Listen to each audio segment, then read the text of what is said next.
ومن تبعهم بإحسان إلى يوم الدين وسلم تسليما كثيرا. يا أيها الذين آمنوا اتقوا الله حق تقاته ولا تموتن إلا وأنتم مسلمون. يا أيها الناس اتقوا ربكم الذي خلقكم من نفس واحدة وخلق منها زوجها وبث منهما رجالا كثيرا ونساء واتقوا الله الذي تساءلون به والأرحام إن الله كان عليكم رقيبا. يا أيها الذين آمنوا اتقوا الله وقولوا قولا سديدا يصلح لكم أعمالكم ويغفر لكم ذنوبكم ومن يطع الله ورسوله فقد فاز فوزا عظيما. أما بعد فإن أصدق الحديث كتاب الله وخير الهدي هدي محمد صلى الله عليه وسلم وشر الأمور محدثاتها فإن كل محدثة بدعة وكل بدعة ضلالة وكل ضلالة في النار. معاشر المسلمين معاشر المسلمات الحاضرين والحاضرات المشاهدين والmusyahidat, para pemirsa dimanapun Anda berada, rahimani wa rahimakumullah. Mari kita bersyukur kepada Allah tabaraka wa ta'ala, Rabbul Izzati wal Jalalah wa Rabbul Jabaruti wal Malakuti wal Kibriyai wal Azamah, yang telah memberikan kepada kita rahmat dan nikmat yang tiada tara dan tiada terhingga. Dan Allah tabaraka wa ta'ala tahu persis bahwa sebagian daripada rahmat dan nikmat yang Allah tabaraka wa ta'ala berikan kepada kita justru kita gunakan untuk berbuat maksiat kepadanya. Justru kita gunakan untuk hal-hal yang tidak ia ridhoi dan tidak ia cintai. Justru kita gunakan untuk hal-hal yang ia benci. Akan tetapi Allah Maha Pengasih lagi Maha Penyayang, yang kasih sayangnya adalah puncak dari seluruh kasih dan sayang yang ada. Dan Allah tabaraka wa ta'ala dengan kasih sayangnya tidak menjadikan itu sebagai alasan untuk ia hentikan rahmat dan nikmatnya kepada kita. Padahal seandainya Allah mau, Allah bisa. Innallaha bikulli syai'in alim. Sesungguhnya Allah maha bisa atas segala sesuatu. Seandainya ia mau, ia bisa saja menghentikan rahmat dan nikmat yang ia berikan kepada kita. Tapi itulah Allah yang maha pengasih, itulah Allah yang maha penyayang, yang kita rukuk dan sujud kepadanya subhanahu wa ta'ala, Ar-Rahman Ar-Rahim. Sehingga musuh-musuhnya pun tetap diberikan rahmat, pembangkang-pembangkang pun tetap diberikan rahmat dan nikmat.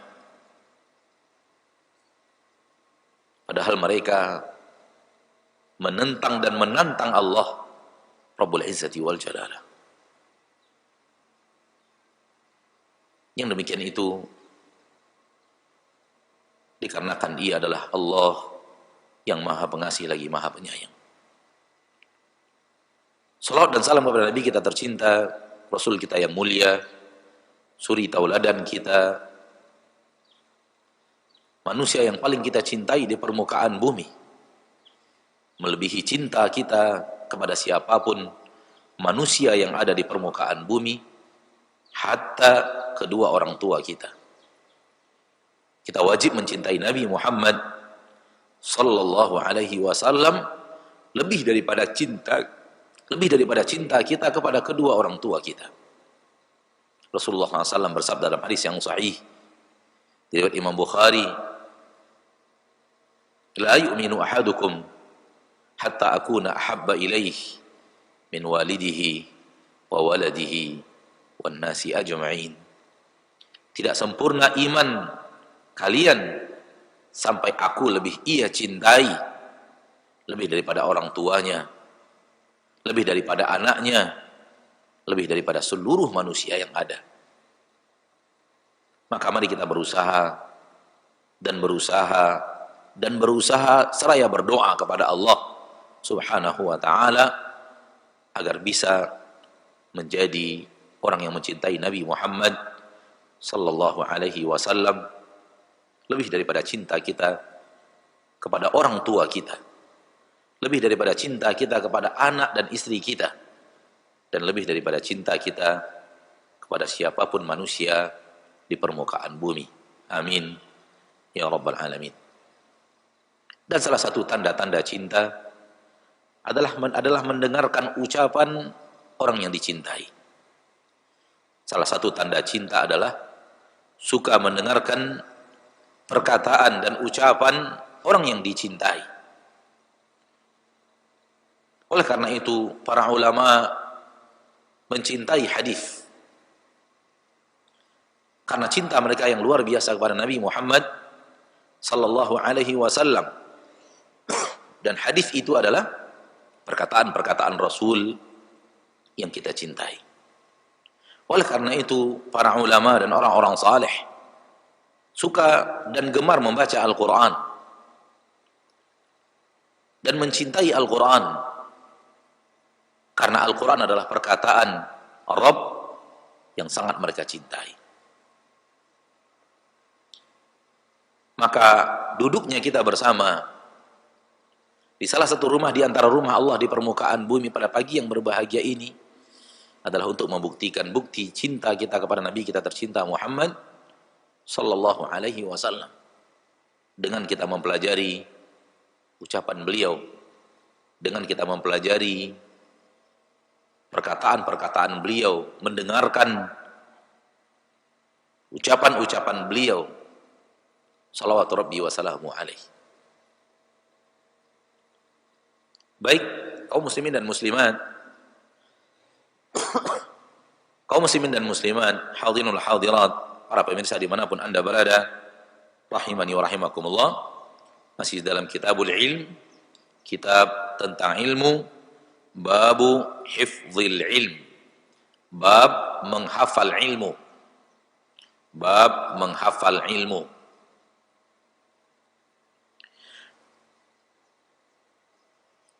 Ma'asyiral muslimin wal muslimat rahimani wa rahimakumullah. Ilmu sebagaimana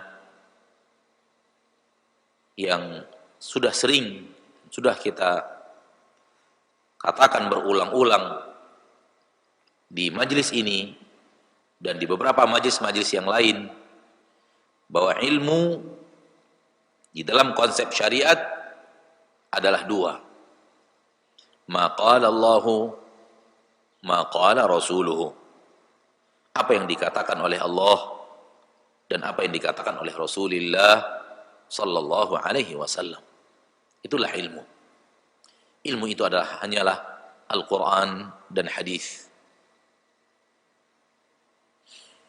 Ilmu itu adalah apa yang diturunkan Allah kepada Nabi kita tercinta Muhammad sallallahu alaihi wasallam, yang kemudian Rasul kita Muhammad sallallahu alaihi wasallam mengajarkannya kepada manusia. Maka bahasan-bahasan ilmu di dalam Al-Quran, di dalam hadis, maksudnya adalah dua hal ini saja. Maksudnya adalah dua hal ini saja. Ilmu yang berasal dari Al-Quran dan ilmu yang berasal dari hadis Nabi sallallahu alaihi wasallam. Adapun hal-hal yang lain yang juga dinamakan ilmu dan bermanfaat, juga dinamakan ilmu dan bermanfaat, seperti ilmu tentang pertanian, ilmu tentang perikanan, ilmu tentang tanam-tanaman, ilmu tentang biologi, ilmu tentang geografi, ilmu tentang astronomi, ilmu juga. Kita tidak menafikannya ilmu. Namun bukan itu yang dimaksud dalam kalimat ilmu yang ada di dalam Al-Quran dan hadis. Bukan itu yang dimaksud di dalam kalimat ilmu yang ada di dalam Al-Quran dan hadis. Setiap kalimat ilmu yang ada dalam Al-Quran dan hadis adalah yang berhubungan dengan wahyu yang Allah turunkan kepada Nabi Muhammad sallallahu alaihi wasallam. Babu hifdzil ilm, bab menghafal ilmu. Sudah kita katakan ilmu adalah ma qala Allahu qala rasuluh. Apa yang Allah katakan dan apa yang Rasul katakan. Itulah ilmu. Dan menghafal ilmu kemuliaan yang luar biasa. Menghafal ilmu, menghafal ayat-ayat Allah, menghafal hadis-hadis Rasulullah sallallahu alaihi wasallam adalah kemuliaan yang luar biasa.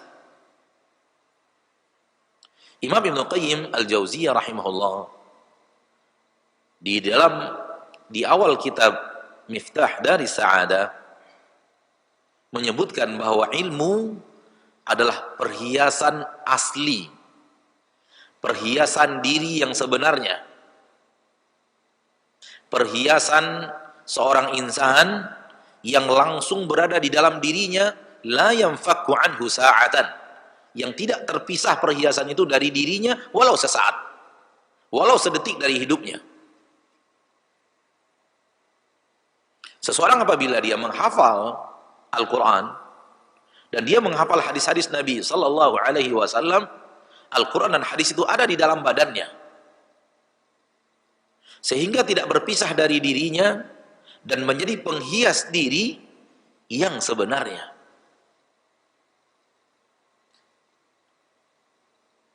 Kemanapun dia pergi, dia memiliki perhiasan yang dia bawa dengan dirinya, di dalam dirinya kemana-mana.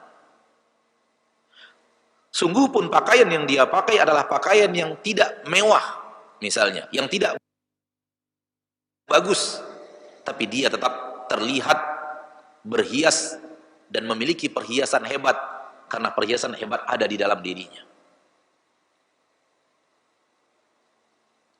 Namun banyak manusia yang melupakan perhiasan itu, terperangkap dengan perhiasan zahir, yaitu pakaian, kendaraan, apa yang dipakai dari semacam jam, semacam gelang, semacam kalung, sepatu, sendal, ikat pinggang, dan yang lainnya. Itu juga perhiasan, namun perhiasan yang tidak berada dalam diri seorang insan dan bisa berpisah dengannya sewaktu-waktu.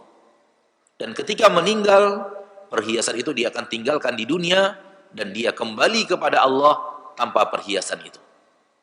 Adapun berhias dengan ilmu, ma'asyiral muslimin wal muslimat, dengan cara menghafalnya, berhias dengan ilmu, ma'asyiral muslimin wal muslimat, para pemirsa dimanapun Anda berada, dengan memasukkan ilmu itu ke dalam badan kita, dengan menghafalnya, maka walaupun kita wafat, kita tetap membawa perhiasan itu ke dalam kubur. Sehingga dengannya kita bisa menjawab pertanyaan malaikat di dalam kubur. Ketika kita nanti dibangkitkan oleh Allah, walau tanpa pakaian, walau tanpa perhiasan, walau belum dikhitan dan tidak membawa secuil pun dunia, namun kita membawa perhiasan diri yang sebenarnya. Kenapa? Karena kita membawa ilmu di dalam diri kita. Adapun yang menghias dirinya di permukaan dengan harta, dia tidak membawa harta itu lagi di hadapan Allah. Yang menghias dirinya dengan tahta, dia tidak membawa tahta itu lagi ke hadapan Allah. Menghias dirinya dengan pakaian, dia tidak membawa pakaian itu di hadapan Allah. Yang menghias dirinya dengan emas dan perak, tidak lagi akan membawa emas dan perak itu di hadapan Allah tabaraka wa ta'ala ketika dia nanti dibangkitkan dari alam kubur. Yang akan bersamanya adalah perhiasan yang berada di dalam dirinya. Oleh karena itu, perhiasan ini lebih penting. Perhiasan ini lebih penting. Maka hiasilah diri kita dengan hifdzul ilm, menghafal ilmu. Al-Quran dan hadis dan seluruh ilmu pendukung Al-Quran dan hadis. Seluruh ilmu sarana, ilmu wasail untuk mendukung Al-Quran dan hadis. Yulhaqu bihima li'annaha minal wasail walil wasail hukmul maqasid walil wasail hukmul maqasid. Dan seluruh sarana-sarana memiliki hukum seperti hukum sesuatu yang dituju dan dimaksudkan. Ketika yang dimaksudkan adalah Al-Quran dan Hadis, lalu kita belajar ilmu sarana kepada Al-Quran dan Hadis, maka sarana memiliki hukum apa yang dituju dan dimaksud. Ketika kita akan belajar bahasa Arab, maka belajar bahasa Arab juga bahagian daripada ilmu, karena dia sarana untuk memahami Al-Quran dan sarana untuk memahami hadis. Ketika kita belajar ilmu nahu, ilmu kaidah-kaidah fikih, ilmu kaidah-kaidah tafsir, sarana untuk memahami tafsir yang dia kalamullah. Ilmu mustalah, sarana untuk memahami ilmu hadis yang dia adalah ilmu sunnah. Maka hiasi diri dengan ilmu ini, sehingga diri kita akan menjadi sesuatu yang berhias, yang bukan dengan perhiasan luar yang bisa kita tanggalkan dan kita copot sewaktu-waktu. Oleh karena itu ulama mengatakan al-ilmu ma hawahu sadru la ma hawahul qimatru. Ilmu itu adalah apa yang bisa kita simpan di dalam dada, bukan apa yang bisa kita simpan di dalam buku. Bukan apa yang kita bisa simpan di dalam tas yang menampung buku-buku. Bukan itu yang ilmu. Ilmu adalah apa? Mahawahu sadru. Apa yang disimpan di dalam dada. Sehingga berada di dalam diri manusia, tidak berada di dalam lemarinya, tidak berada di dalam tasnya, tidak berada dalam catatan bukunya, bukan. Oleh karena itu, ketika kita mencatat sarana untuk menghafal, maka hafalkan ilmu. Al-ilmu ma hawahu sadru. Ilmu adalah apa yang tersimpan di dalam dada. Pergi kemanapun manusia itu pergi. Berada bersama manusia dimanapun manusia itu berada. Bahkan sebagian ulama mengatakan al-ilmu ma dakhala ma'akal hammam. Ilmu itu adalah sesuatu yang bisa masuk ke dalam toilet bersama dirimu. Sesuatu yang bisa masuk ke dalam toilet bersama dirimu, itulah ilmu. Yang mana ketika engkau masuk, dia pun ikut masuk bersamamu, karena dia ada di dalam dirimu. Adapun yang tertulis, yang tercatat, lihat dulu tulisan baru kita bisa menyampaikan, bukan itu yang ilmu. Maka yang dimaksud dengan ilmu di sini, Al-Quran dan Hadis, dan menghafalnya adalah menghiasi diri dengan menjadikan ilmu itu ada di dalam diri kita. Dan menjadikan ilmu itu ada di dalam diri kita.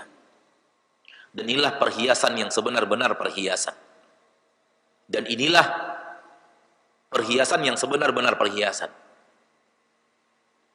Bukanlah perhiasan dengan pakaian, bukanlah perhiasan dengan kendaraan, bukanlah perhiasan dengan pangkat dan jabatan, tidak pula perhiasan dengan rumah dan kendaraan. Dengan keluarga dan handai taulan, semua akan kita tinggalkan. Dan semua akan meninggalkan kita. Tapi orang berhias dengan dirinya, menghiasi dirinya dengan ilmu, kemanapun dia pergi, perhiasan itu bersamanya. Hatta walau dia masuk ke dalam toilet pun, perhiasan itu ikut bersamanya.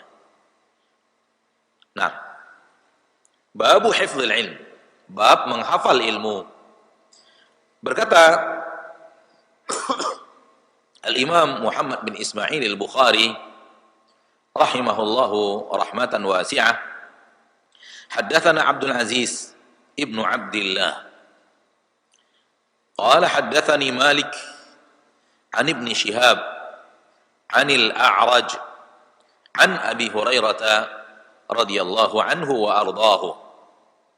Sebagaimana terlihat, hadis yang dibawakan oleh Imam Al-Bukhari di awal kitab, di awal bab hifdzil ilm adalah hadis dari Abu Hurairah radhiyallahu anhu, Abdurrahman ibn Sakhr ad-Dawsi radhiyallahu anhu wa ardhahu.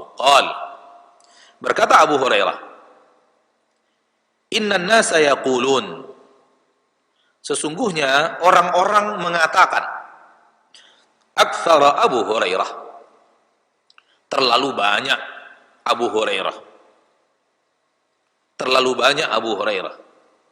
Maksud terlalu banyak, terlalu banyak menyampaikan ilmu, terlalu banyak menyampaikan hadis.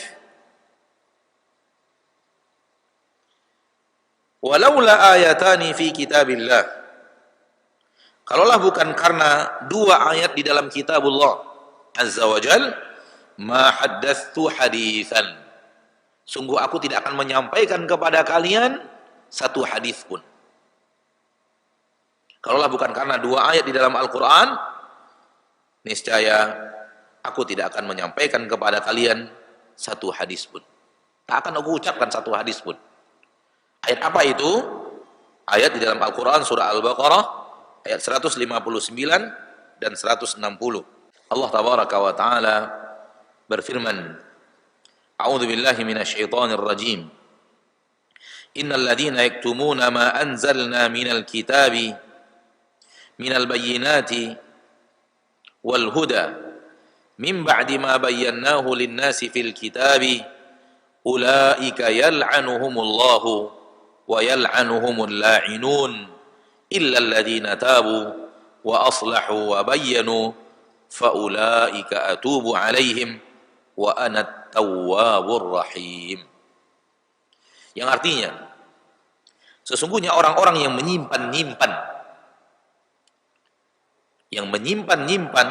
apa yang Allah turunkan daripada keterangan-keterangan yang nyata, daripada petunjuk, min ba'di ma bayyanahu lin-nasi fil kitab, setelah kami terangkan itu kepada manusia di dalam kitab, ulaika yal'anuhumullah, mereka adalah orang-orang yang dilaknat oleh Allah, wa yal'anuhumul la'inun, dan mereka juga akan dilaknat oleh orang-orang yang melaknat, illal ladzina tabu wa aslahu wa bayyanu fa ulaika atubu 'alaihim wa ana at-tawwabur rahim, kecuali orang-orang yang bertaubat kemudian melakukan perbaikan dan kemudian menjelaskan, fa ulaika atubu 'alaihim wa ana at-tawwabur rahim, maka merekalah orang-orang yang aku terima taubatnya, aku terima taubat mereka, wa ana at-tawwabur rahim,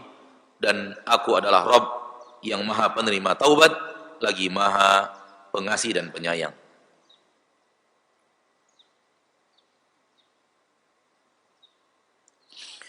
Dua ayat di dalam Al-Quran, surah Al-Baqarah ayat 159 dan 160. Kata Abu Hurairah, kalaulah bukan karena dua ayat di dalam kitabullah ini, niscaya aku tidak akan menyampaikan kepada kalian satu hadis pun. Inna ikhwanana minal muhajirin sesungguhnya saudara-saudara kita dari kaum muhajirin, kana yashghaluhumus safqu bil aswaq, mereka sibuk dengan transaksi-transaksi di pasar, sibuk dengan akad-akad di pasar. Wa inna ikhwanana minal ansari, dan sesungguhnya saudara-saudara kita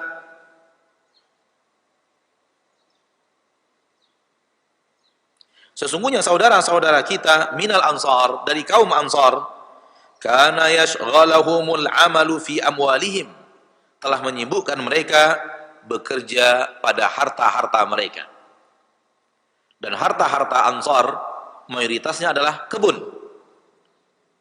Dan ini ada dalam riwayat lain disebut aradhihim.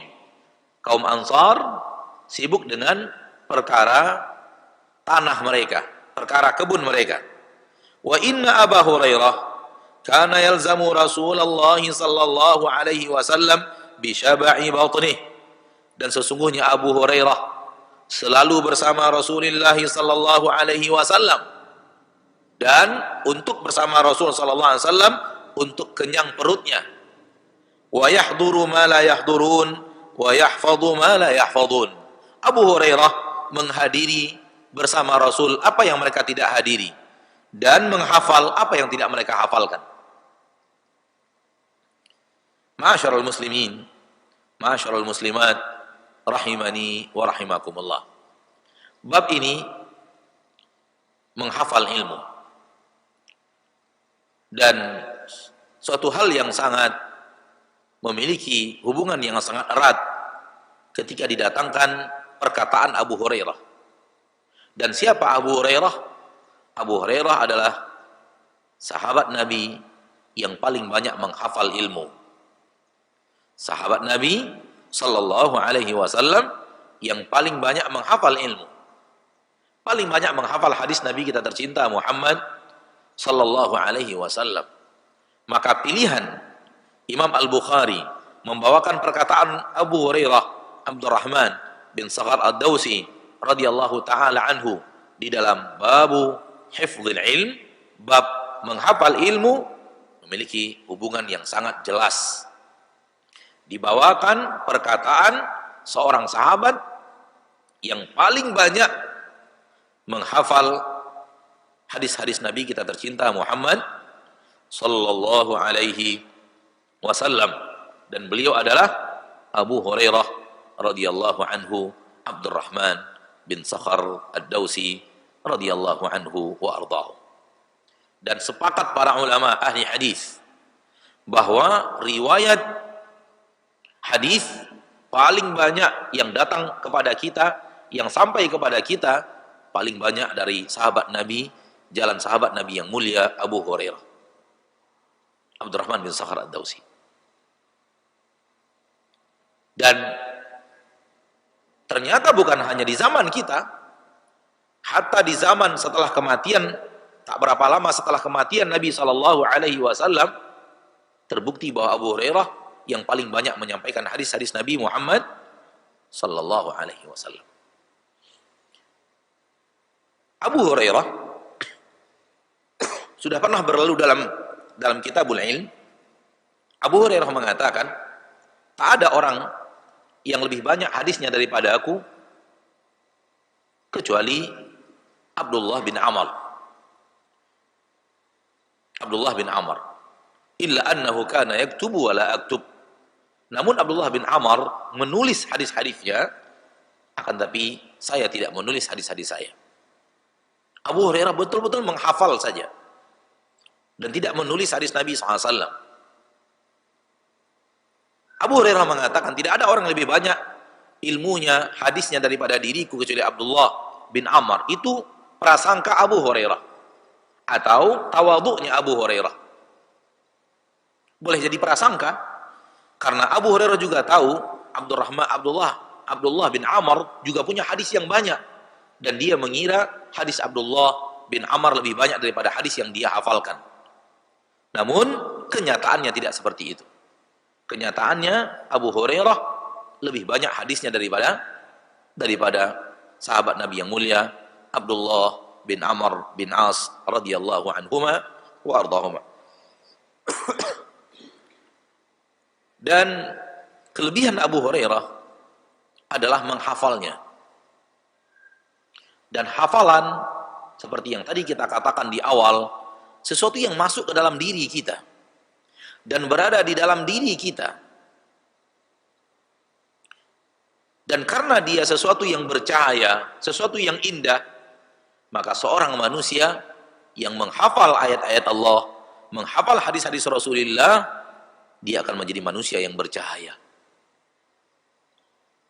Dia akan menjadi manusia yang indah untuk dilihat karena ilmu yang ada di dalam dirinya. Tak peduli apa jenis pakaian yang dia pakai, apa jenis kendaraan yang dia tunggangi, apa jenis rumah yang dia tempati, tetap saja dia adalah orang yang indah untuk dilihat, bercahaya, karena ada perhiasan di dalam dirinya. Oleh karena itu sebagian para ulama hidup dengan pakaian yang serba minim dalam jumlah, minim dalam kemewahan, akan tetapi pujian manusia kepada diri mereka, sukanya manusia untuk bertemu dengan diri mereka, bahkan raja-raja berkunjung ke rumah mereka karena yang tadi. Karena di dalam dirinya ada perhiasan, yaitu ilmu. Dan ini merupakan keuntungan bagi orang-orang yang menghafal ilmu.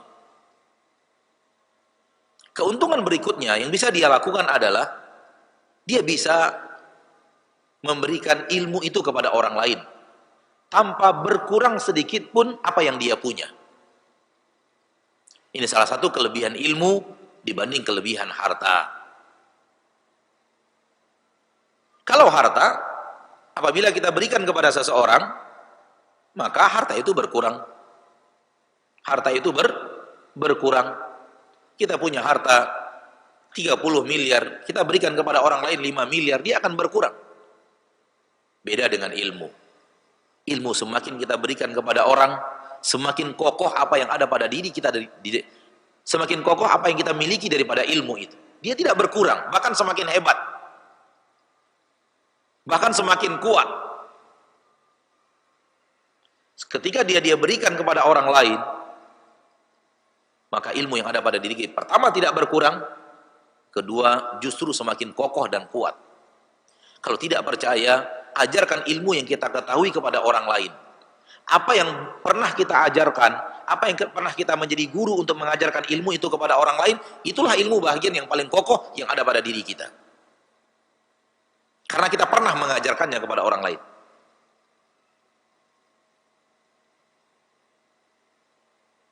Maka inilah perhiasan yang sebenarnya, yaitu menghiasi diri kita dengan hifdzul ilm. Kemudian keuntungan berikutnya bagi orang yang menghafal ilmu adalah dia menjadi orang-orang yang akan menjaga agama Allah. Dia akan dijadikan Allah sebagai orang-orang yang akan menjaga agama Allah. Siapa orang-orang yang akan menjaga agama Allah? Allah mentakdirkan orang-orang yang akan menjaga agama Allah adalah ilmu agama itu Allah letakkan di dalam dadanya untuk dipindahkan ke dada orang lain. Sehingga dia adalah bahagian daripada silsilah hufaz ad-din. Silsilah penjaga-penjaga agama Allah. Dan tidakkah bangga kita, bangga yang bukan sombong, tidakkah bahagia kita, bahagia yang bukan sombong, di mana kita dijadikan oleh Allah Tabaraka wa Ta'ala sebagai silsilah penjaga-penjaga agama Allah. Lihatlah Abu Hurairah. Dia memiliki ratusan ribu hadis dari hadis Nabi kita tercinta Muhammad sallallahu alaihi wasallam, dan bagaimana agama Allah, agama Rasul bertahan sampai saat ini tanpa ada seorang pun yang bisa mencampurinya dengan kezaliman, dengan tulisan tangan mereka memasukkan, nggak bisa.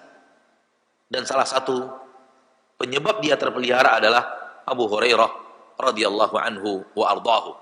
Disebabkan dia telah memasukkan ilmu dari Nabi SAW ke dalam dadanya sebelum dia sampaikan kepada dada murid-muridnya. Kemudian murid-muridnya menyampaikan kepada dada murid-murid berikutnya. Dan begitu terus wahalum majarrah sampai zaman kita sekarang. Maka inilah kemuliaan yang luar biasa. Ya. Kata Abu Hurairah radhiyallahu taala anhu dalam hadis yang mulia ini, dalam perkataan Abu Hurairah ini, innan nasa yaqulun aktsara Abu Hurairah. Sesungguhnya manusia mengatakan Abu Hurairah terlalu banyak, terlalu sering menyampaikan hadis Nabi.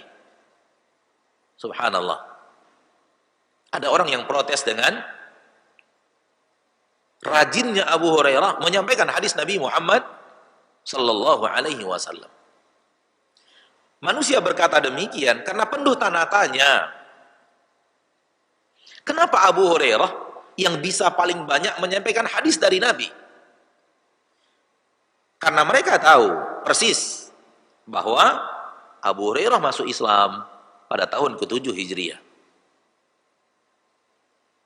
Dan Rasulullah SAW wafat pada di awal tahun 11 Hijriah.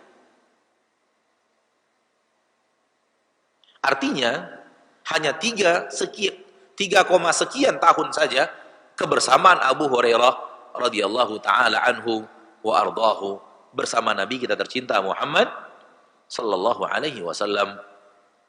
Kenapa beliau yang paling banyak menyampaikan hadis? Ada banyak lagi sahabat Nabi yang hidup bersama Nabi dari kota Mekah. Semisal Utsman bin Affan, Umar ibn Khattab, Abdullah bin Mas'ud, Abdurrahman bin Auf, Namun kenapa Abu Hurairah yang tampil lebih banyak menyampaikan hadis Nabi sallallahu alaihi wasallam? Ini yang dikatakan oleh Abu Hurairah. Aktsara Abu Hurairah, terlalu banyak Abu Hurairah. Jawabannya, ma'asyiral muslimin, ada dua. Jawaban pertama dijawab langsung oleh Abu Hurairah. Jawaban kedua insyaallah kita sampaikan setelah jawaban Abu Hurairah. Biiznillah azza wa jalla. Namun yang jelas, para sahabat Nabi SAW merasa heran tentang banyaknya hadis yang dihafal oleh Abu Hurairah, dan seringnya Abu Hurairah dibanding sahabat-sahabat yang lainnya menyampaikan hadis-hadis Nabi kita tercinta Muhammad sallallahu alaihi wasallam. Dan dalam sebuah sejarah di masa kepemimpinan Umar ibn al-Khattab sempat memanggil Abu Hurairah dan melarang Abu Hurairah untuk menyampaikan hadis. Melarang Abu Hurairah untuk menyampaikan hadis. Dan penyebab daripada itu adalah Umar menyatakan, saya takut manusia lalai dari Al-Quran karena terlalu sering mengikuti majelis hadisnya Abu Hurairah. Kekhawatiran daripada Umar ibn al-Khattab, Al-Khalifatul Rashid, Ar-Rajulul Mulham, kekhawatiran beliau umat lebih banyak duduk di majelis hadis sehingga kurang peduli kepada Al-Quran. Kalau itu terjadi, itu bukanlah kebaikan. Kalau lalai kita daripada Al-Quran karena hadis, karena Al-Quran sumber utama, setelahnya baru hadis. Dan Al-Quran kalamullah, perkataan-perkataan Allah, dan hadis kalamu Rasulullah sallallahu alaihi wasallam, perkataan Rasulullah sallallahu alaihi wasallam. Bagaimana mungkin perkataan Allah dilalaikan karena perkataan Rasul sallallahu alaihi wasallam?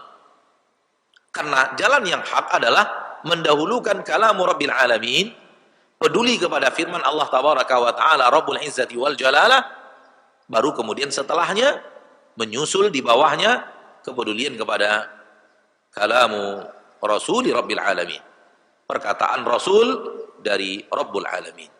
Baru dia berjalan sesuai dengan porsinya.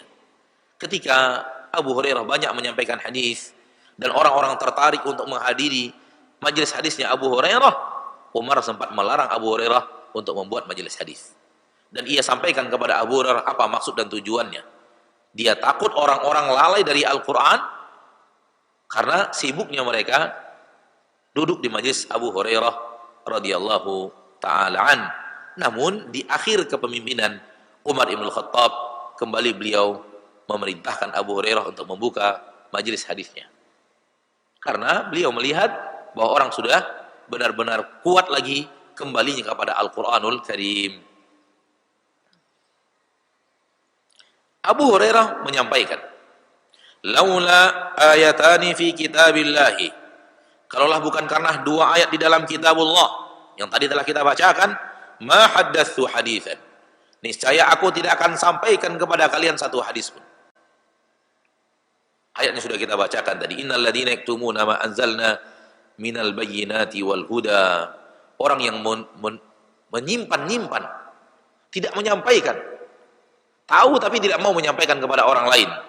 Ma anzalna, apa yang telah kami turunkan, minal bayyinati wal huda, dari keterangan-keterangan yang jelas dan petunjuk. Kata Allah, ulaika yal'anuhumul la'inun, ulaika yal'anuhumullah, mereka adalah orang-orang yang Allah akan laknat mereka. Kekhawatiran Abu Hurairah, dia masuk ke dalam ayat ini sehingga menjadi orang yang dilaknat oleh Allah, membuat beliau menyampaikan ilmu yang beliau hafalkan dari Nabi kita tercinta Muhammad sallallahu alaihi wasallam. Tidak hanya Allah yang melaknat, wa yal'anuhumul la'inun, mereka dijawab dilaknat juga oleh orang-orang yang melaknat. Akan dilaknat oleh orang-orang yang melaknat. Di dalam tafsir Ibnu Katsir disebutkan orang-orang yang melaknat itu adalah para malaikat Allah dan orang-orang yang beriman, bahkan seluruh hewan-hewan di permukaan bumi. akan melaknat orang-orang yang tidak menyampaikan ilmu. Maka ini ayat yang sangat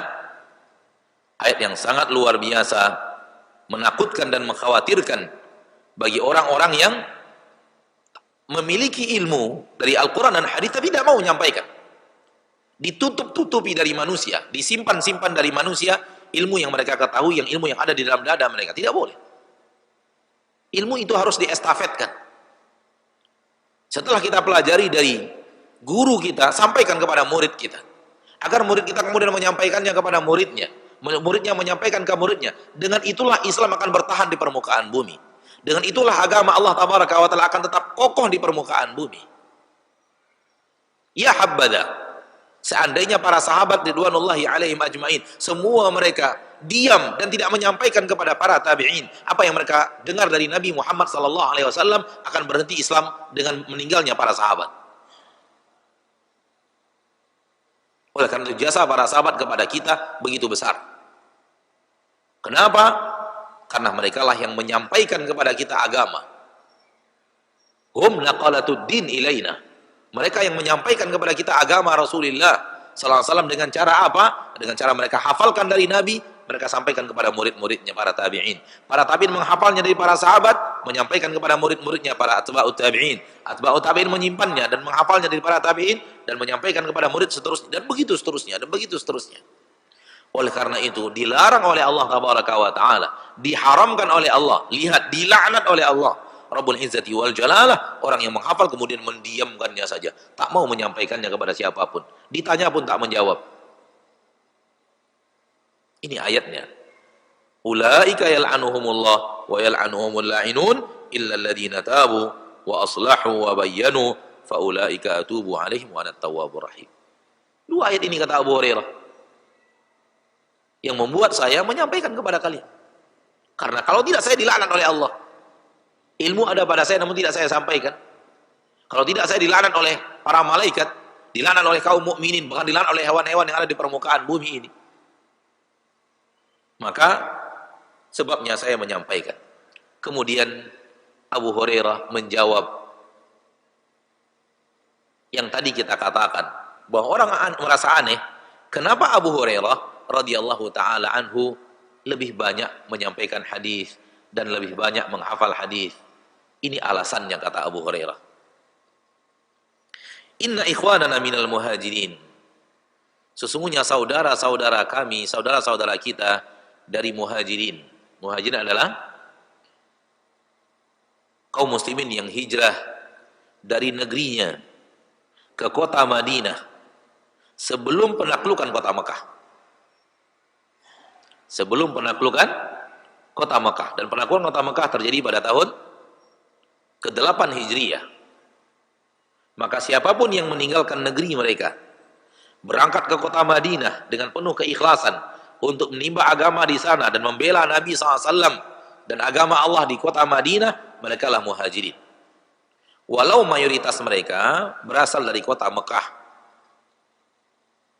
Abu Hurairah termasuk muhajirin. Karena beliau meninggalkan negeri dia dan berangkat ke kota Nabi SAW sebelum penaklukan kota Mekah.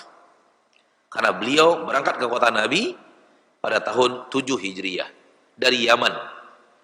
Ya, Abu Hurairah berasal dari suku Daus, Ad-Dausi yang berada di negeri Yaman. Ia tinggalkan negeri Yaman, beliau bersafar, ya, berminggu-minggu untuk sampai ke kota Nabi SAW, dan beliau sampai di kota Nabi dan beriman kepada Nabi, menjadi sahabat Nabi SAW pada tahun ke-7 Hijriah. Inna ikhwanana minal muhajirin. Sesungguhnya saudara-saudara kita dari kaum muhajirin, kana yashghalahumus safqu bil aswaq. Mereka disibukkan oleh transaksi-transaksi di pasar. As-safqu, akad, berasal dari kata-kata safaqa yang makna awalnya adalah bersalaman. Satu tangan dan tangan yang lainnya. Dan dinamakan akad as-safqu disebabkan dahulu kala ketika orang bertransaksi dan berjual beli, mereka salaman. Setelah ada kesepakatan harga antara apa yang dibarter dengan yang dibarter, dan untuk menyatakan itu sah, itu deal mereka dengan cara bersalaman. Dan itu masih ada sampai sekarang, walaupun jarang. Namun di zaman dahulu menjadi suatu hal yang sangat kentara dan familiar, bahwa setiap terjadi barter barang, karena dahulu adalah perdagangan adalah barter, ya. Sekarang juga barter sebenarnya, barter antara barang dengan uang. Kalau dahulu bisa barang dengan barang, maka para sahabat dan orang-orang dahulu bersalaman sebagai bukti bahwa akad mereka jadi. Maka as-safku disebut perdagangan, disebut perniagaan, padahal hukum makna dasarnya adalah bersalaman, karena memang salam menjadi ciri akan deal bisnis antara, deal barter antara pedagang dan pembeli. Kaum muhajirin sibuk dengan perniagaan mereka, dengan transaksi mereka di pasar. Karena kaum muhajirin berdagang, itu kepandaian mereka, kepandaian ahli Mekah. Karena muhajirin mayoritas orang Mekah, mayoritas. Dan orang Mekah terkenal dengan kemahiran mereka berdagang. Tijarah. Mereka banyak para pedagang-pedagang handal. Oleh karena itu, sampai perjalanan mereka dalam berdagang, berniaga di musim panas dan di musim dingin pun dikekalkan Allah di dalam Al-Quran. Li'ila fi Quraisy. Intinya muhajirin sudah disibukkan dengan perniagaan di pasar. Ana selalu mengatakan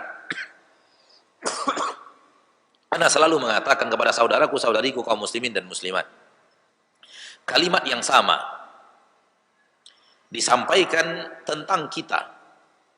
Kalimat yang sama disampaikan tentang para sahabat, jangan difahami sama hakikatnya.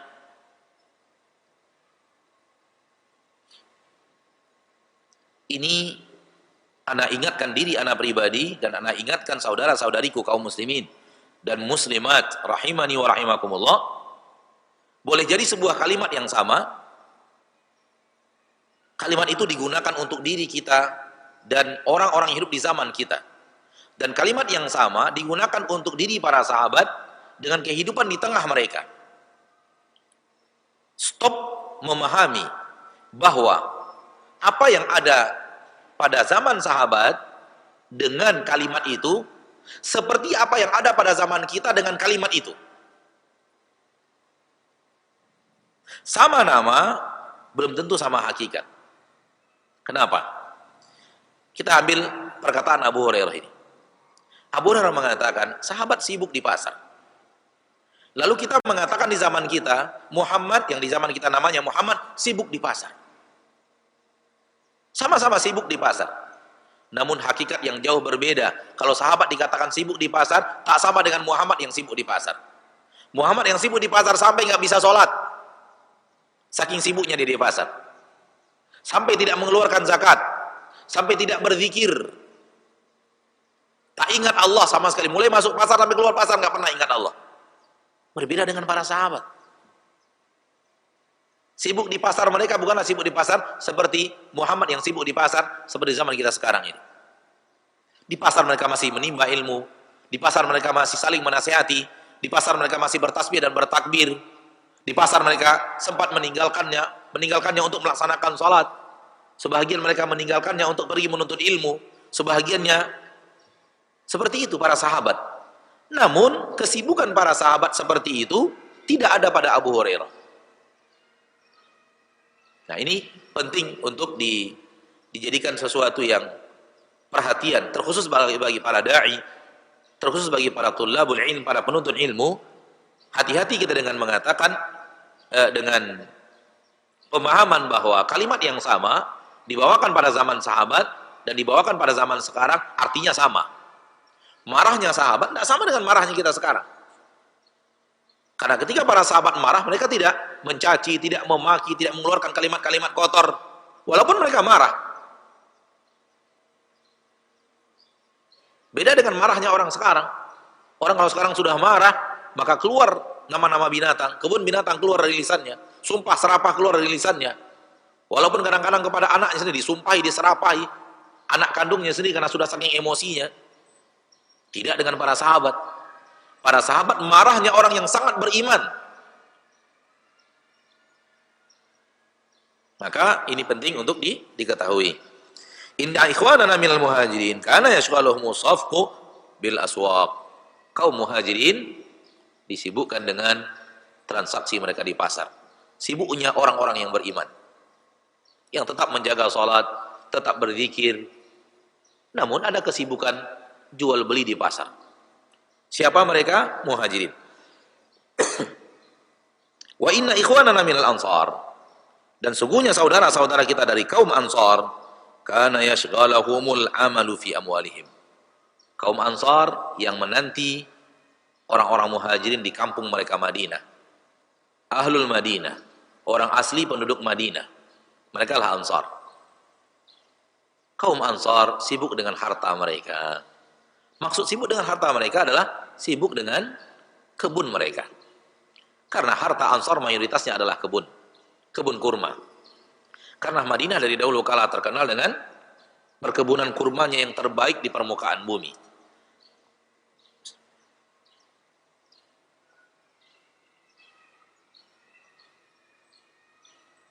Kebun kurma terbaik di permukaan bumi terletak di kota Madinah dari dahulu kala sampai sekarang. Kurma Madinah adalah kurma terbaik di permukaan bumi. Allah berikan kelebihan itu pada tanah mereka. Maka kaum Ansor dari dahulu kala adalah orang-orang yang bekerja di kebun mereka. Nah. Dan sibuk bekerja di kebun sama dengan sibuk berdagang di pasar tadi. Sibuknya orang yang bertakwa, sibuknya orang yang beriman. Sambil bekerja mereka juga bertasbih, bertakbir, bertahmid, menasihati, dan sebagian mereka berhenti untuk kemudian menimba ilmu, dan sebagian mereka saling ganti-gantian. Yang ini menimba ilmu, yang satu bekerja, kemudian besoknya bergantian, yang ini pergi menimba ilmu, yang satu bekerja. Nah, wa inna Abu Hurairah, ketika saudara sekitar kita Muhajirin sibuk dengan perniagaan mereka di pasar, dan saudara-saudara kita Ansor sibuk dengan harta mereka di sawah ladang mereka, maka Abu Hurairah yalzamu Rasulullah sallallahu alaihi wasallam. Abu Hurairah selalu bersama Rasulullah sallallahu alaihi wasallam bi syabi'i batnih, untuk kenyang perutnya. Maksud kenyang perutnya adalah Abu Hurairah tidak punya pekerjaan. Beliau tinggal di masjid bersama sekian orang fuqara Madinah, tinggal di masjid, dan makan mereka yang tinggal di masjid itu dari Baitul Mal. Dari Baitul Mal, yang Baitul Mal itu Nabi SAW yang menguasainya dan mengambilnya dan memberikan kepada orang-orang yang berhak. Dari harta zakat, dari harta infak, dari harta fai, dari harta ghanimah, Baitul Mal itu. Maka rezeki mereka dari Baitul Mal. Maka Abu Hurairah melazimi Nabi SAW untuk menimba ilmu, dan sengaja tidak pergi ke pasar berdagang untuk ilmu, untuk menghafalkan ilmu, dan sengaja tidak pergi ke kebun bersama kaum Ansar untuk menjadi pembantu mereka sehingga menghasilkan sebagian harta. Namun tujuan utama beliau adalah datang ke kota Madinah benar-benar ingin dekat dengan Rasul dan ingin menghafalkan perkataan-perkataan Rasul, ingin menghafalkan hadis-hadis Rasulullah sallallahu alaihi wasallam. Beliau korbankan sebahagian dunianya. Yang bisa, kalau Abu Hurairah mau, Abu Hurairah bisa berdagang di pasar. Kalau Abu Hurairah mau, Abu Hurairah bisa bekerja di kebun kurma. Namun beliau tidak lakukan itu karena beliau ingin mencari sesuatu yang menurut beliau jauh lebih mulia daripada itu, yaitu bersama Rasul dan menghafal-hafalkan perkataan Rasulullah sallallahu alaihi wasallam. Sehingga beliau punya waktu yang sangat luas, punya waktu yang sangat longgar untuk menimba ilmu. Radhiyallahu anhu wa ardhahu. Naam, ketika orang berdagang di pasar, katakanlah dari jam 9 pagi sampai jam 5 sore, berapa jam waktu yang dihabiskan di pasar? potong masa sholat dan masa makan siang misalnya. Seandainya dari 9 pagi Abu Hurairah menghafal hadis Nabi sampai jam 5 sore, berapa yang beliau dapatkan dari hadis Nabi kita Muhammad sallallahu alaihi wasallam, dan berjalan begitu terus selama 3 tahun lebih. Maka Abu Hurairah menyampaikan alasannya kenapa dia punya ilmu hadis yang banyak. Ya, bahwa Abu Hurairah bersama Nabi terus karena tidak punya pekerjaan. Rezeki Abu Hurairah dari mana? Dari Baitul Mal. Karena Baitul Mal adalah haknya kaum miskin. Dan Abu Hurairah dan sahabat-sahabatnya adalah orang-orang yang miskin, yang tinggal di suffah, yang tinggal di dalam masjid. Ma'asyiral muslimin, ma'asyiral muslimat, wa yahduru ma la yahdurun. Sehingga dengan cara seperti itu, Abu Hurairah bisa hadir di majlis yang mereka sahabat-sahabat kita dari Muhajirin dan Ansar tak bisa menghadirinya. Wa yahfadhu ma la yahfadhun. Dan Abu Hurairah bisa menghafal sesuatu yang saudara-saudara kita kaum Muhajirin dan Ansar tidak bisa menghafalnya karena mereka memang tidak ada di sana. Ketika Nabi menyampaikan, mereka sedang di pasar. Ketika Nabi mereka menyampaikan, mereka sedang di kebun. Ketika Nabi menyampaikan, mereka sedang bersama keluarga mereka, bersama anak dan istri mereka. Sementara Abu Hurairah di masjid. Kemana Nabi pergi? Ke situ beliau pergi. Kemana Nabi berangkat? Ke situ beliau berangkat. Hanya masuk rumah saja, Abu Hurairah kembali ke masjid. Karena tidak mungkin Abu Hurairah menemani sampai Nabi sampai ke dalam rumahnya. Maka Abu Hurairah dengan cara ini menghafal banyak sekali hadis-hadis Nabi Muhammad sallallahu alaihi wasallam. Walau masuk Islamnya radhiyallahu anhu arda di tahun ke-7, akan tapi dengan semangat untuk ilmu yang luar biasa, dengan pantang memiliki ilmu yang sedikit karena ketinggalan sudah. Para sahabat sudah dari Mekah mulai mendengarkan perkataan Nabi. Abu Hurairah baru pada tahun ke-7 Hijriyah, maka Abu Hurairah benar-benar mengejar ketinggalannya, sehingga beliau benar-benar melaju kencang dengan hafalan-hafalannya, menyalip, ya, menguber para sahabat-sahabat yang telah masuk Islam jauh lebih dahulu daripada beliau radhiyallahu anhu wa arda. Ini alasan Abu Hurairah, dan alasan ini nyata. Dan ada satu alasan lagi disampaikan oleh para ulama. Disampaikan oleh para ulama dan kita dapatkan dari guru-guru kita, ashabul hadis, yang mengajarkan ilmu hadis kepada kaum muslimin. Ya, satu alasan lagi kenapa Abu Hurairah banyak hadisnya. Dilihat dari marwiyat Abu Hurairah. Diperhatikan dari hafalan-hafalan Abu Hurairah. Dari apa yang beliau sampaikan radhiyallahu anhu wa ardhahu. Kata para ulama, di antara riwayat-riwayat Abu Hurairah adalah riwayat hadis yang beliau belum masuk Islam ketika itu. Dan bahkan beliau tidak ada di kejadian itu. Ini menandakan, kata para ulama, Abu Hurairah tidak hanya belajar hadis dari Nabi Muhammad sallallahu alaihi wasallam secara langsung, tapi Abu Hurairah juga mengejar ketinggalan beliau dengan belajar ilmu hadis kepada para sahabat Nabi yang telah mendengarkan dari Nabi. Ini menunjukkan bahwa Abu Hurairah menghafalkan dari sahabat Nabi yang lainnya. Karena kalau Abu Hurairah meriwayatkan sesuatu yang terjadi di perang Khaybar pada tahun ke-5 Hijriyah, sementara Abu Hurairah baru sampai ke kota Madinah pada tahun ke-7 Hijriyah, sudah jelas Abu Hurairah tidak hadir di kejadian itu. Namun kenapa Abu Hurairah menyampaikan perkataan Rasul pada tahun ke-5 Hijriyah, padahal beliau baru masuk Islam pada tahun ke-7 Hijriyah? Jelas Abu Hurairah belajar dari orang lain. Dia pun mengejar ketinggalannya dengan mencari ilmu hadis, mencari hadis Nabi SAW untuk dihafalkan radhiyallahu anhu wa ardhahu. Sehingga dengan dua cara ini faqa Abu Hurairah as-sahabah.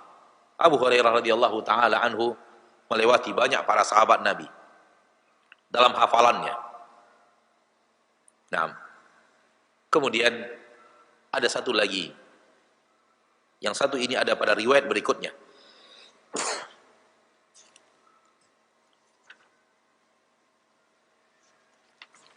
Pada riwayat berikutnya, perkataan Abu Hurairah bersama Nabi kita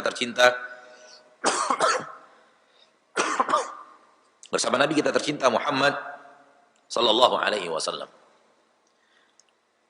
An Abi Hurairah, dari Abu Hurairah radhiyallahu anhu wa ardhah qala, beliau berkata, qultu, aku mengatakan, ya Rasulullah, wahai Rasulullah, inni asma'u minka haditsan katsiran ansa. Aku mendengar dari engkau hadis-hadis yang sangat banyak, namun setelah itu aku lupa, ya Rasulullah. Qal, berkata Nabi kita tercinta Muhammad sallallahu alaihi wasallam, ubsut rida'ak, bentangkan serbanmu hai Abu Hurairah. Fabasattuhu,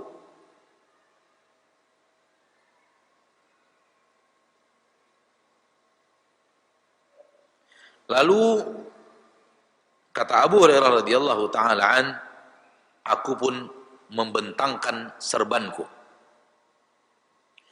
Fagharafahu biyadihi, maka Rasulullah sallallahu alaihi wasallam menyapunya dengan tangannya.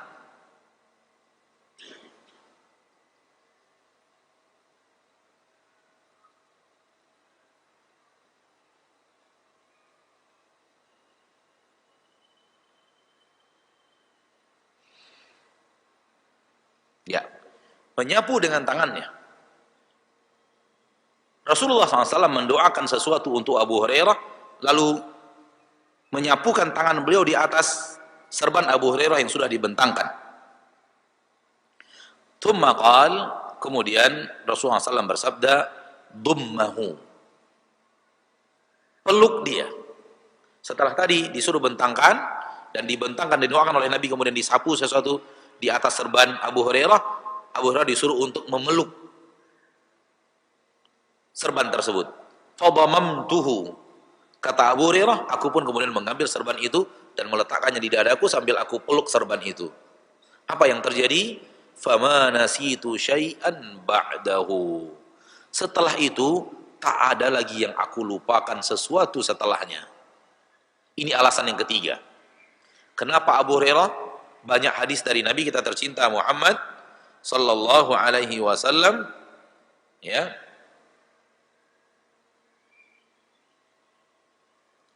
menyampaikan kepada kita hadis Nabi paling banyak, karena alasan yang ketiga adalah beliau tidak pernah lagi lupa apa yang beliau dengar dari Nabi kita tercinta Muhammad sallallahu alaihi wasallam, karena berkah daripada doa Nabi kita tercinta sallallahu alaihi wasallam pada kejadian ini. Ma'asyiral muslimin, ma'asyiral muslimat, ikhwani wa akhwat, para pemirsa dimanapun anda berada, rahimani wa rahimakumullah. Kembali kita kepada bahasan kita tadi, bahwa sesungguhnya ilmu adalah suatu hal yang sangat penting untuk dihafalkan. Kita akhiri bahasan kita dengan sebuah poin penting, realita kehidupan, bahwa kekuatan hafalan adalah pada usia dini, pada usia belia. Disitulah usia-usia menghafal.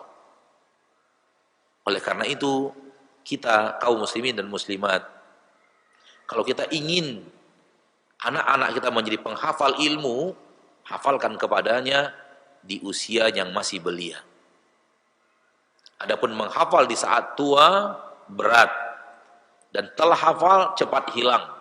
Sudah menghafalnya berat, hilangnya pun cepat. Oleh karena itu sering sekali orang-orang tua minta diajarkan bahasa Arab, ana pribadi tak mau mengajar kalau sudah tua. Kenapa? Dapat 5, hilang 7. Sehingga akhirnya susah. Namun, ya, bukan tidak bisa, bisa, tapi berat. Harus ada keseriusan tingkat tinggi. Ya, harus ada kesabaran tingkat tinggi dan proses masa yang cepat, yang lama. Oleh karena itu kalau orang tua menghafal Al-Quran, dia butuh 5 tahun, 10 tahun, 15 tahun, 17 tahun untuk bisa hafal Al-Quran. Namun kalau anak berusia belia dihafalkan Al-Quran, dia bisa menghafalnya dalam 2 tahun, bisa menghafalnya dalam 3 tahun, bahkan 1 tahun. Begitulah realita kehidupan. Sehingga usia belia adalah usia menghafal. Kelebihan mereka menghafal. Anak-anak kecil, ma'asyarul muslimin wal muslimat, tak sengaja menghafal pun mereka hafal. Tak sengaja menghafal pun mereka hafal. Lihatlah anak-anak kaum muslimin sekarang itu. Tak sengaja menghafal, nyanyi, hafal mereka nyanyi. Tak sengaja. Karena sering disampaikan, terdengar dari kakak-kakaknya. Sering terdengar di radio, terus terdengar di TV, hafal mereka nyanyi itu. Kalau tak sengaja menghafal. Bayangkan kalau disengaja menghafal apa yang akan terjadi. Maka kemampuan menghafal itu di usia dini. Maka berikan mereka hafalan yang bermanfaat. Dan kelebihan orang tua adalah kecerdasan memahami. Kalau di usia belia mereka telah punya hafalan, mereka tinggal mempertajam kemampuan mereka memahami pada hafalan yang sudah ada di dalam dada mereka. Jadilah mereka para ulama bi'ifnillahi azza wa jalla. Namun kalau sudah tua mulai menghafal, paling tidak menjadi da'i-da'i biasa seperti kita. Namun jadi ulama sulit.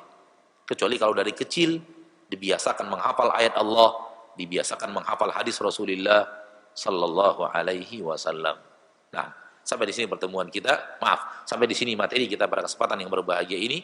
Waktu yang tersisa kita gunakan untuk menjawab pertanyaan kaum muslimin wal muslimat, al-hadirin wal hadirat, para pemirsa dimanapun Anda berada, rahimani wa rahimakumullah. Silahkan dengan pertanyaan-pertanyaannya, sekiranya kita bisa menjawabnya, ada ilmu kita untuk menjawabnya, maka kita akan jawab. Dan sekiranya kita tidak memiliki ilmu untuk menjawabnya, kita akan katakan Allahu a'la wa a'lam bis-shawab. Pertanyaan pertama, apakah usaha jual beli di kredit secara syar'i yang asetnya adalah berupa piutang lancar yang tersebar di beberapa konsumen, apakah pemilik usaha tersebut dikenakan zakat?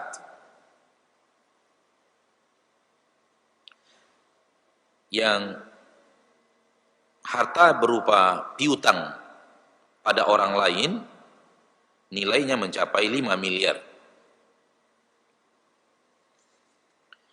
Salah satu syarat untuk mengeluarkan zakat adalah memiliki harta. Dan maksud memiliki adalah berada di bawah kekuasaan kita. Kapan kita ambil, kapan kita bayarkan, kapan kita berikan. Maka harta kita yang ada pada orang lain terbagi dua. Harta kita yang ada pada orang lain dalam bentuk pinjaman, dalam bentuk hutangan, terbagi dua. Sekiranya harta pada orang lain itu, kapanpun kita minta, dia siap memberikan. Tinggal hubungi saya. Kapanpun akan Anda minta, saya siap berikan. Kalau itu keadaannya, maka dia termasuk harta yang harus dibayarkan zakatnya. Namun sekiranya piutang itu tidak seperti itu, maka tidak dianggap harta yang sedang dalam kekuasaan, sedang dalam kepemilikan. Atau seperti yang tadi ditanyakan, dia adalah piutang bertempo, memiliki tempo waktu, dibayar per bulan, maka berarti bukan di bawah kekuasaan kita. Yang datang kepada kita setiap bulannya itu yang dihitung sebagai harta zakat, harta yang harus dizakatkan. Sisa piutang itu tidak dihitung sebagai harta yang wajib dizakatkan sampai orang itu membayarnya. Wallahu a'la wa a'lam bis-shawab. Seorang ikhwan dan akhwat saat ta'aruf mereka berhubungan melalui WhatsApp dan melalui chatting. Setelah diingatkan, hati-hati nanti kalian terkena fitnah. Kemudian 1 bulan sebelum menikah, si akhwat terkena gangguan jin. Setelah diruqyah, alhamdulillah dengan izin Allah sehat. Dan terjadilah pernikahan. 1 minggu setelah menikah, kambuh lagi. Dan ikhwan tersebut langsung meninggalkan akhwat tersebut. dan akhwat tersebut sedang dalam keadaan hamil dan ikhwan tersebut menceraikannya. Kalau anak itu lahir, bagaimana status anak tersebut? Wallahu alam, kalau seandainya telah terjadi pernikahan yang sah, maka anak tersebut adalah anak daripada suami wanita tersebut yang telah menikahinya, walau dia diceraikan ketika sedang hamil. Dan menceraikan seorang wanita dalam keadaan hamil boleh dalam arti kata tidak haram hukumnya. Berbeda dengan menceraikan seorang wanita dalam keadaan haid atau dalam keadaan suci dari haid yang sudah dijamah, yang sudah berhubungan badan, itu haram hukumnya untuk dijatuhkan talak. Namun ketika wanita itu dalam keadaan hamil, tidak haram menjatuhkan talak walau suaminya kita katakan kurang adab. Wanita sedang membutuhkan suami, bayi sedang membutuhkan ayah, keluarga besar sedang membutuhkan orang yang akan mencari nafkah, namun dia tinggalkan begitu saja. Namun ketika kita mengatakan halal bukan berarti kita menganjurkan, tapi kita mengatakan tidak ada dosanya. Berbeda dengan menceraikan wanita dalam keadaan haid, nggak boleh, berdosa menceraikan wanita dalam keadaan haid. Namun ketika ditanya siapa ayahnya, maka ayahnya adalah lelaki yang tadi menikahi wanita ini. Dan berhati-hatilah ma'asyiral muslimin dan muslimat, hubungan di luar pernikahan, hubungan sebelum pernikahan harus berhati-hati. Karena syaitan begitu hebat untuk menggoda manusia. Karena pada dasarnya di dalam diri manusia ini ada kecintaan kepada lawan jenis.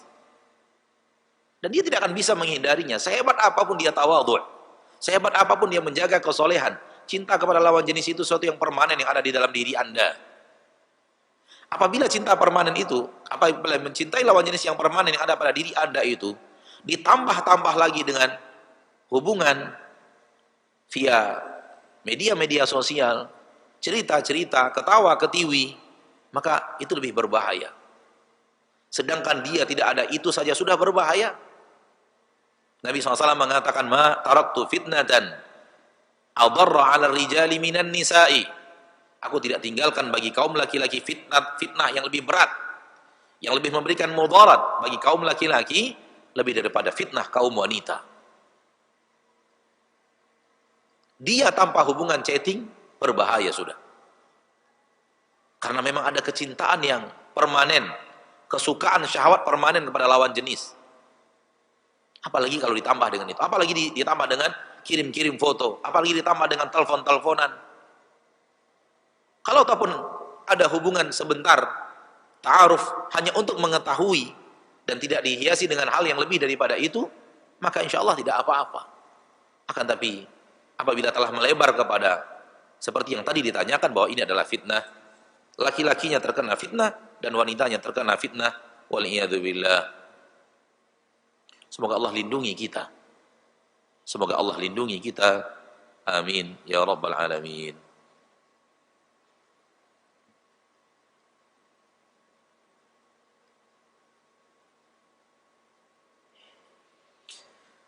Jika seorang muslim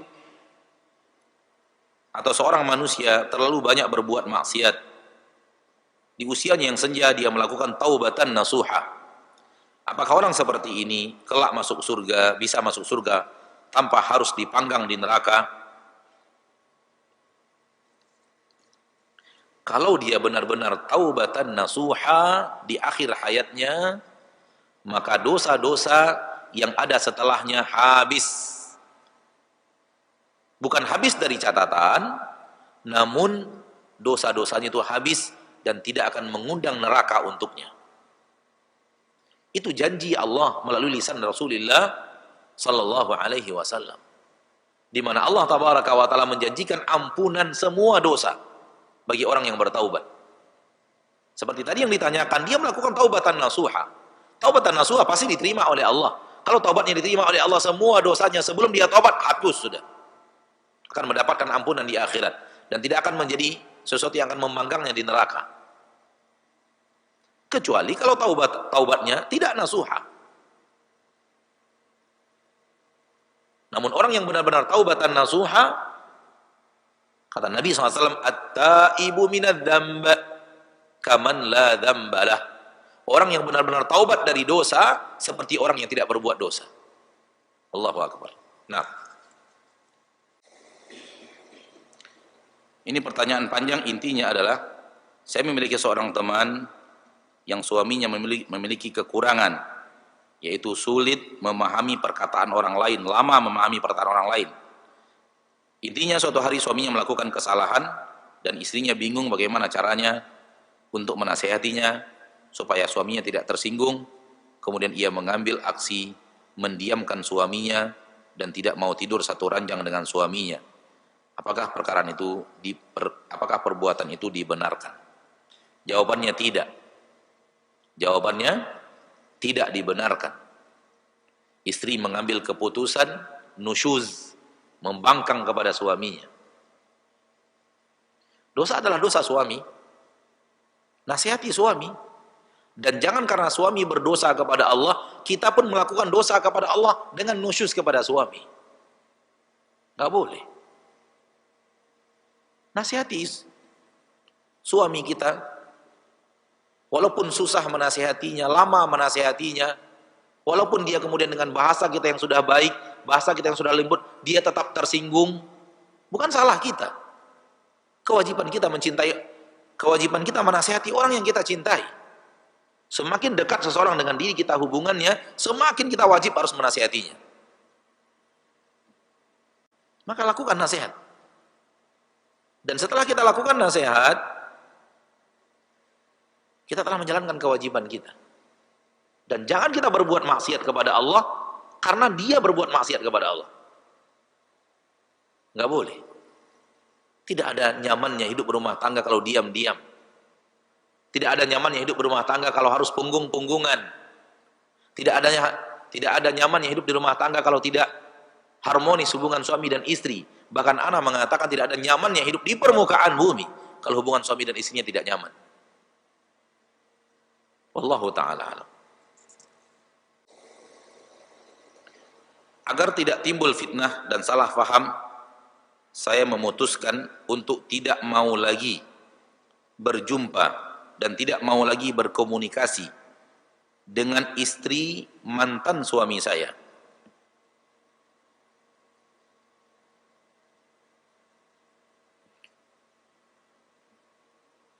Apakah ini dibolehkan secara syariat? Hubungan sebagai seorang muslimah dengan muslimah jalani. Kalau bertemu salam. Kalau diucapkan salam balas. Kalau dia sakit kita kunjungi. Kalau dia meninggal kita mandikan, lalu kita sholatkan, lalu kita, itu hak muslim dari muslim lainnya. Tetapi bukan berarti harus dijadikan dia sahabat dekat. Itu bukan kewajiban seorang muslim kepada muslim lainnya. Tidak kewajiban seorang muslimah kepada muslimah lainnya. Ya. Sebagai seorang muslimah kepada muslimah, dia juga muslimah karena dia adalah istri dari suami kita yang kedua dan kita sudah dicerainya, masih ada hal-hal mudarat mungkin, hal kecemburuan terjadi, kita tidak dekat lagi dengan dia, boleh. Namun bukan memutuskan hubungan persaudaraan. Memutuskan kalau dia salam nggak mau jawab, selalu menebar fitnah tentang dirinya, nggak boleh. Sekedar tidak menjadikannya dekat seperti dekatnya dahulu, boleh, nggak ada masalah. Nah, apa yang dimaksud dengan baiat dan apakah kita wajib untuk berbaiat? Baiat menyatakan pernyataan setia, patuh dan taat, dan berjanji untuk taat dan patuh dan taat selamanya selagi mampu, selagi di atas syariat Allah. Pernyataan baiat ini boleh dinyatakan kepada pemimpin umat Islam satu-satunya, pemimpin terbesar, Al-Imamul A'zam, sebagaimana Abu Bakar menjadi pemimpin umat Islam, lalu kemudian masyarakat berbaiat kepada beliau. Setelah beliau Umar, masyarakat berbaiat kepada beliau. Setelahnya Utsman, masyarakat Madinah berbaiat kepada beliau. Demikian juga seterusnya.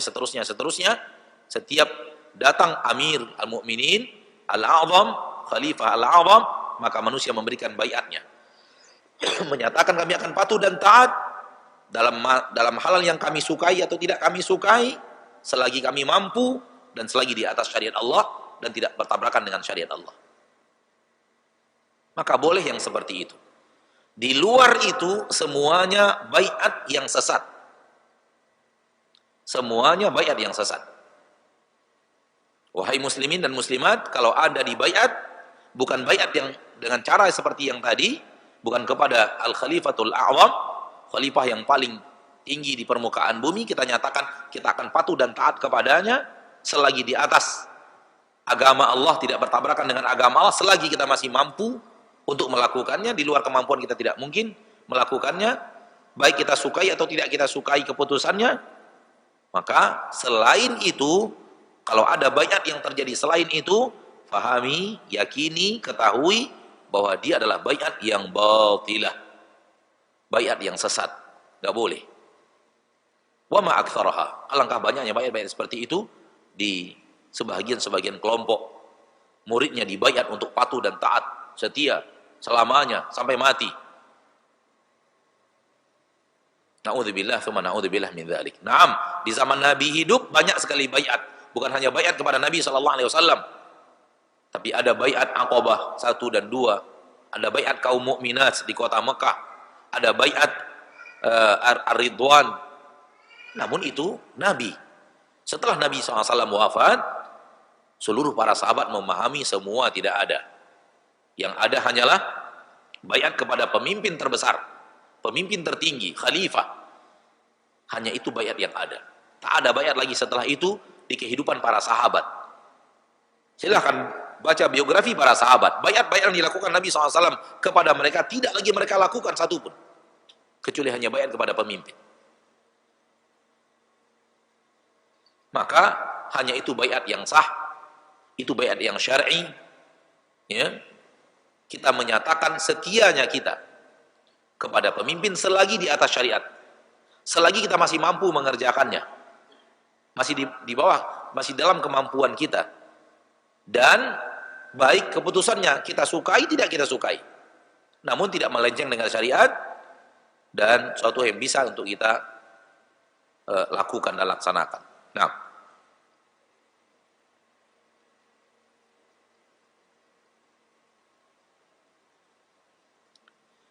ana sering sholat tahajud dan witir di penghujung waktu, hampir-hampir mendekati waktu sholat subuh.